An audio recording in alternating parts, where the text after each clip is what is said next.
was gifted this really unique piece and I absolutely adore it. It has so much age and character, which I love, but it does have a little too much orange undertones to the wood, which if it was just brown, it would be perfect. Now, normally I would sand it down and just refinish it, but I don't want to do that because I'm going to lose all the character. So I think I found the perfect method. I'm on it, and I'm going to cover this in gel stain. Okay, like not just like covered in gel stain, but like sort of. But okay, there's a whole method, and that's what we're going to go through in this video.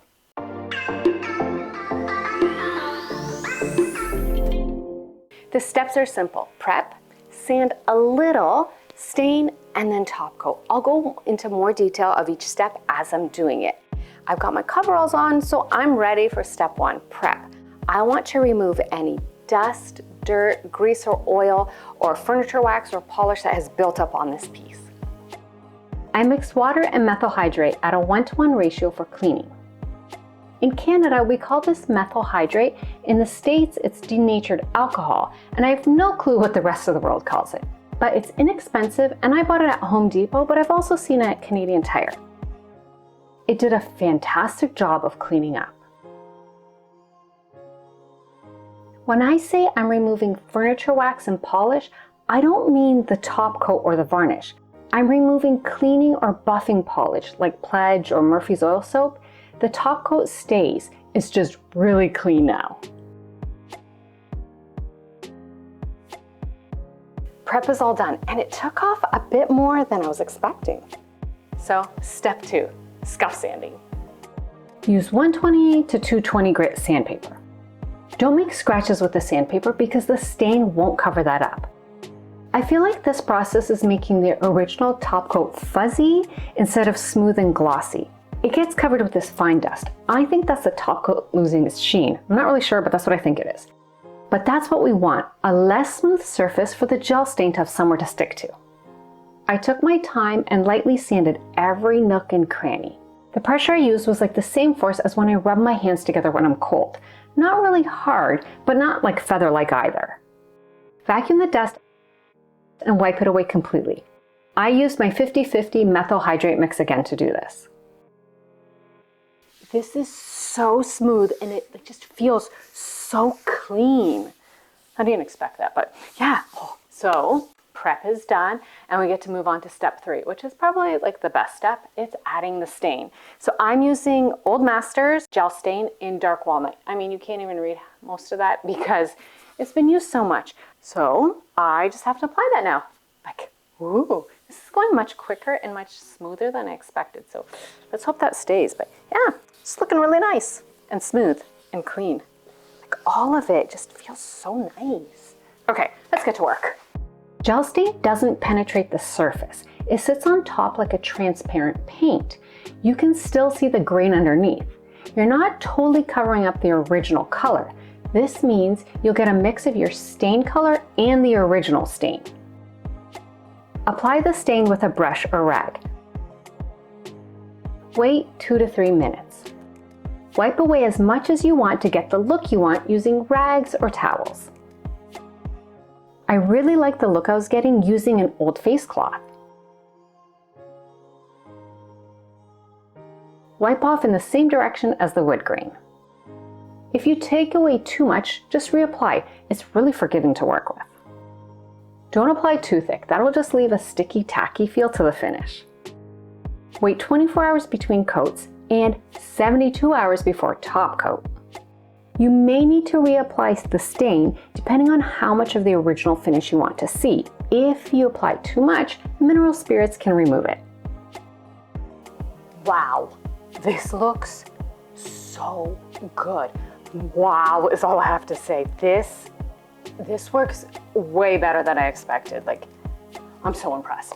But I don't know if I want, right now I love it. I think I want the top a little bit darker, but I'm loving the body of this piece. But I don't know what it'll look like tomorrow. So it's gel stain, so it needs to dry 24 hours before I can do one more coat if I want to do it. But I'm just gonna let it dry and keep saying wow. All right, this is gonna dry and I'm just gonna go do other stuff in the meantime, but you're looking good. Oh, wow.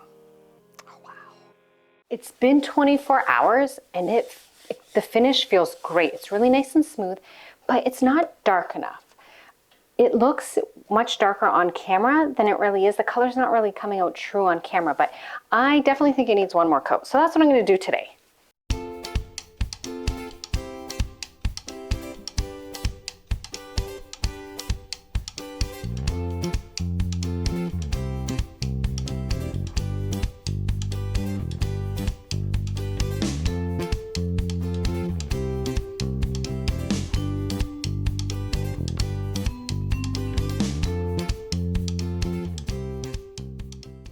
It's been 72 hours. I really wanted to finish this, but I don't want to rush it either because I'm loving the look. Like the finish is just so good right now.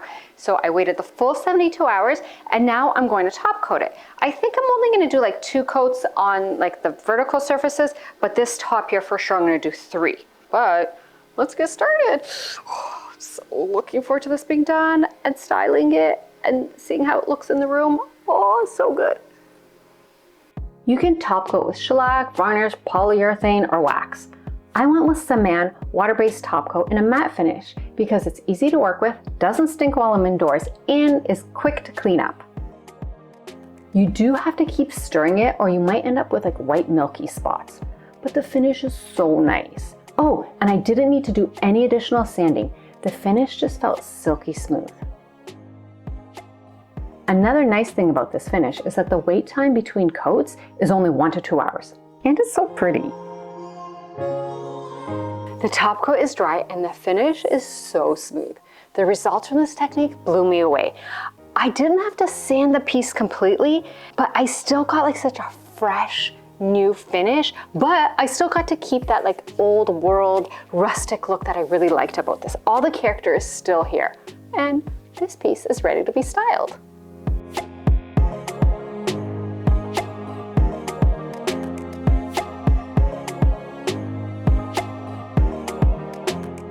I think this would be an awesome technique to try out on golden oak kitchen cabinets. You know those really orangey ones? This would modernize the look with not a lot of effort, but you'd still have a really durable finish. I just need to find a kitchen to try it on.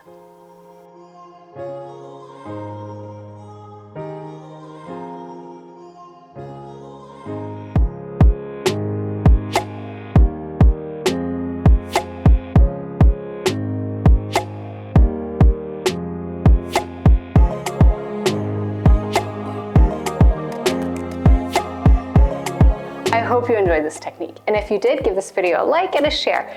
Thank you, and I'll see you soon with another project. Bye!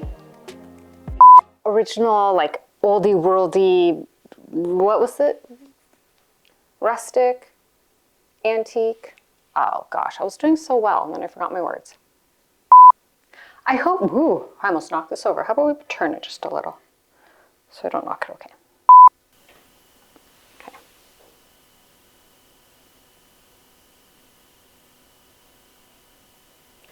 And now I'm gonna move.